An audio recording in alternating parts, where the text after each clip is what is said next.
Assalamualaikum warahmatullahi wabarakatuh. Perkenalkan, nama saya Angelina Elaria Junita dengan NIM 28921500024 dari Prodi Manajemen Kampus Pancasakti Bekasi dengan mata kuliah Manajemen Keuangan dan dosen pengampu yang terhormat Bapak Dermawan MM. Baik teman-teman, dalam video saya akan membahas mengenai tentang laporan keuangan. Langsung saja ke pembahasannya.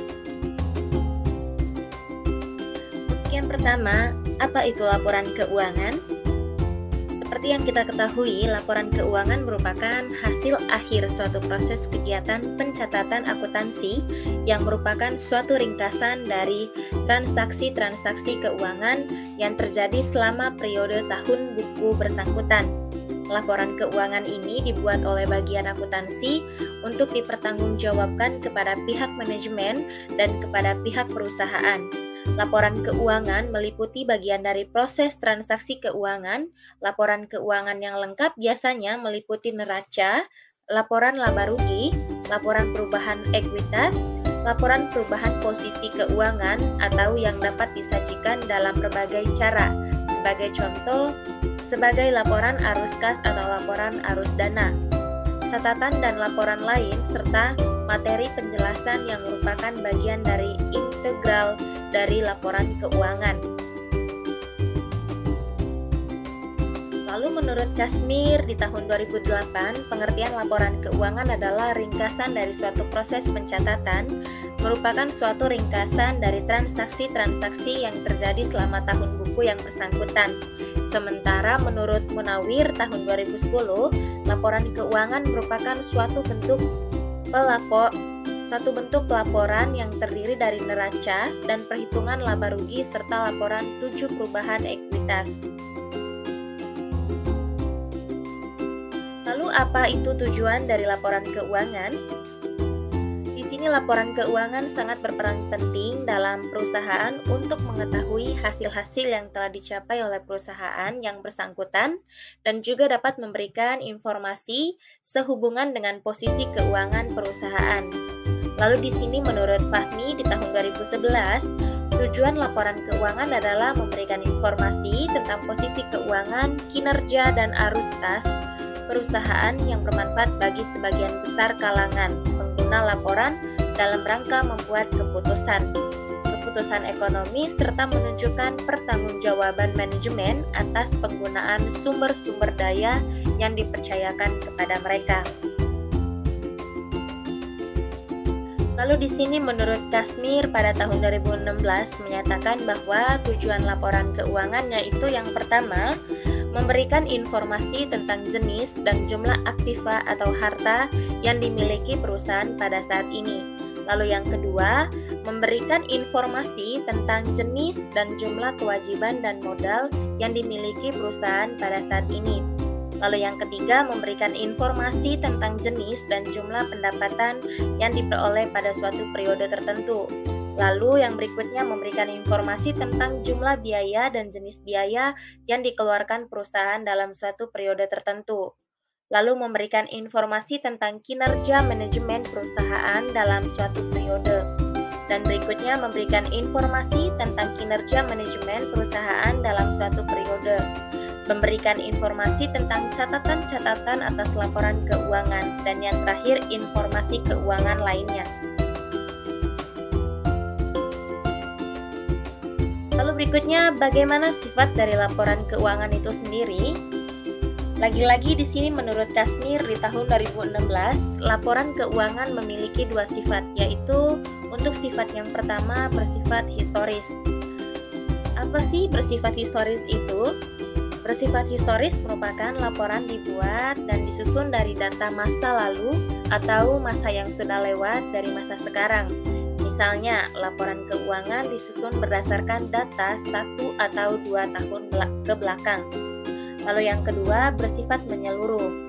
Bersifat menyeluruh itu artinya merupakan laporan keuangan dibuat selengkap-lengkap mungkin, artinya disusun dengan standar yang telah ditetapkan. Lalu di sini apa saja jenis-jenis laporan keuangan? Lagi-lagi menurut Kasmir pada tahun 2016, secara umum ada 5 jenis laporan keuangan. Biasanya disusun adalah sebagai berikut. Yang pertama, neraca. Menunjukkan jumlah aktiva atau harta, kewajiban atau utang, modal perusahaan atau ekuitas perusahaan pada saat tertentu. Akan tetapi pemilik atau manajemen dapat pula meminta laporan neraca sesuai kebutuhan untuk mengetahui secara persis berapa harta, utang, dan modal yang dimilikinya pada saat tertentu. Lalu yang kedua, laporan laba rugi. Laporan laba rugi suatu perusahaan dalam satu periode. Laporan laba rugi menunjukkan kondisi usaha suatu periode tertentu. Artinya, laporan laba rugi harus dibuat dalam satu siklus operasi atau periode tertentu guna mengetahui jumlah pendapatan biaya yang telah dikeluarkan, sehingga dapat mengetahui apakah perusahaan dalam keadaan laba ataupun rugi. Lalu yang berikutnya adalah laporan perubahan modal. Laporan perubahan modal menggambarkan jumlah modal yang dimiliki perusahaan saat ini. Kemudian, laporan ini juga menunjukkan perusahaan modal serta sebab-sebab perusahaan modal. Lalu berikutnya adalah laporan arus kas. Laporan arus kas merupakan laporan yang menunjukkan arus kas masuk dan arus kas keluar di perusahaan. Arus kas masuk berupa pendapatan dan pinjaman dari pihak lain, sedangkan arus kas keluar merupakan biaya-biaya yang telah dikeluarkan perusahaan, baik arus kas masuk maupun arus kas keluar dibuat untuk periode tertentu. Lalu berikutnya ada catatan atas laporan keuangan. Catatan atas laporan keuangan merupakan laporan yang dibuat berkaitan dengan laporan keuangan yang disajikan. Laporan ini memberikan informasi tentang penjelasan yang dianggap perlu atas laporan keuangan yang ada sehingga menjadi jelas penyebabnya. Lalu apa saja syarat-syarat laporan keuangan? Syarat-syarat yang harus dipenuhi dalam pembuatan laporan keuangan yang pertama ialah dapat dipahami. Tentunya harus dapat dipahami ya kawan-kawan ya. Lalu yang kedua harus relevan. Yang ketiga dapat dibandingkan. Lalu yang keempat mempunyai daya uji. Yang kelima netral. Dan yang terakhir ialah harus lengkap.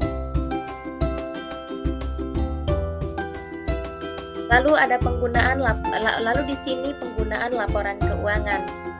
Laporan keuangan pada dasarnya hasil dari proses akuntansi yang dapat digunakan untuk alat komunikasi antara data keuangan atau aktivitas perusahaan. Adapun pihak-pihak lain yang berkepentingan terhadap laporan keuangan maupun perkembangan suatu perusahaan adalah sebagai berikut. Yang pertama, pemilik perusahaan. Bagi pemegang saham yang sekaligus pemilik perusahaan, kepentingan terhadap laporan keuangan perusahaan adalah harus melihat kemajuan perusahaan yang dipimpin oleh manajemen dalam satu periode. Lalu yang kedua ada pemerintah. Pemerintah sangat berkepentingan terhadap laporan keuangan perusahaan tersebut. Di samping untuk menentukan besarnya pajak yang harus ditanggung oleh perusahaan tersebut, juga sangat diperlukan oleh Biro Pusat Statistik, Dinas Perindustrian, Perdagangan, dan Tenaga Kerja untuk perencanaan pemerintah. Lalu dari manajemen. Laporan bagi pihak manajemen adalah untuk menilai kinerja manajemen perusahaan dalam mencapai target yang direncanakan dan juga untuk menilai kinerja manajemen dalam mengelola sumber daya yang dimiliki. Lalu yang terakhir karyawan. Bagi karyawan dengan adanya laporan keuangan juga untuk mengetahui kondisi keuangan perusahaan yang sebenarnya.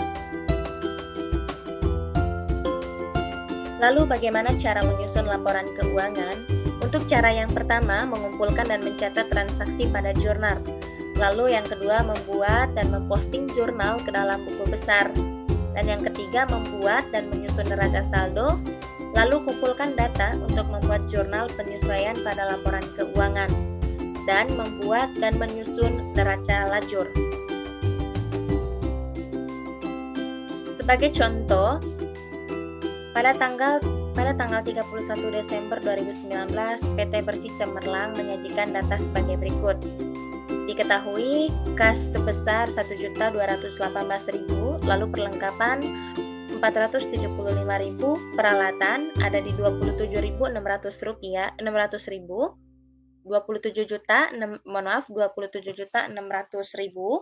lalu akumulasi penyusutan peralatan sebesar 2.410.000, lalu utang usaha sebesar 1.365.000, dan modal pemilik sebesar 17.112.000, dan prive pemilik sebesar 1.250.000, lalu pendapatan jasa sebesar 24.915.000, dan beban gaji sebesar 7.920.000, beban sewa sebesar 1.820.000, dan beban iklan sebesar 1.115.000, beban lain-lain sebesar 794.000, dan beban perlengkapan sebesar 1.570.000, beban asuransi sebesar 315.000, beban penyusutan peralatan sebesar 1.810.000, dan utang gaji sebesar 85.000. Ini kalau di total semuanya itu ada 45.887.000 rupiah.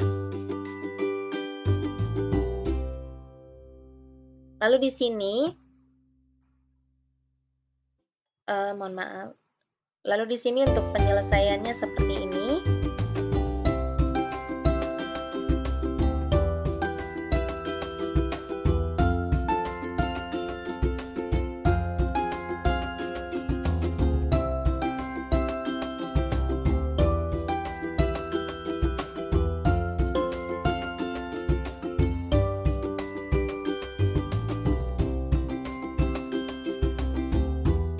Baik, mohon maaf.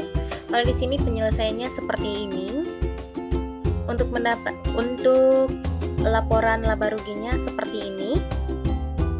Pendapatan jasanya itu kan tadi sebesar 24.915.000. Lalu total pendapatan di sini 24.915.000. Dan di sini ada biaya-biaya antara lain biaya operasi, beban gaji, beban sewa, beban iklan, beban lain-lain, beban perlengkapan, beban asuransi, lalu beban penyusutan peralatan.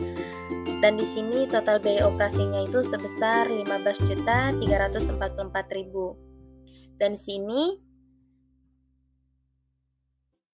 baik, untuk penyelesaian laporan laba ruginya kira-kira seperti ini. Lalu di sini untuk laporan perubahan modalnya seperti ini. Untuk modal awalnya sebesar 17.112.000, lalu di sini laba bersihnya itu sebesar 9.571.000 dan privenya itu sebesar 1.250.000. Lalu penambahan modalnya sebesar 8.321.000 dan modal akhirnya 25.433.000. Kita kembali lagi di sini. Di sini untuk laporan laba ruginya seperti ini ya kawan-kawan ya. Di sini ada pendapatan jasa itu sebesar 24.915.000. Lalu untuk total pendapatannya 24.915.000 dan biaya-biaya. Untuk biaya yang pertama itu ada biaya operasi dan biaya operasi. Lalu di sini ada beban gaji sebesar 7.920.000 dan beban sewanya sebesar 1.820.000. Lalu ada beban iklan sebesar 1.115.000, beban lain-lainnya 794.000 dan beban perlengkapannya sebesar 1.570.000.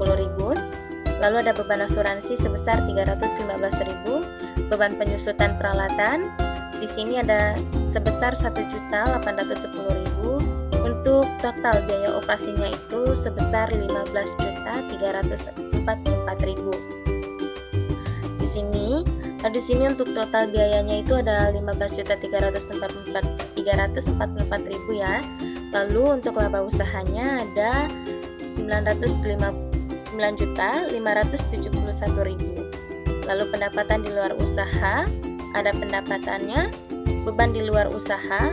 Lalu di sini total pendapatan di luar usaha, laba bersihnya sebesar 9.571.000. Contoh soal laporan keuangan akuntansi 2 ya baik seperti ini.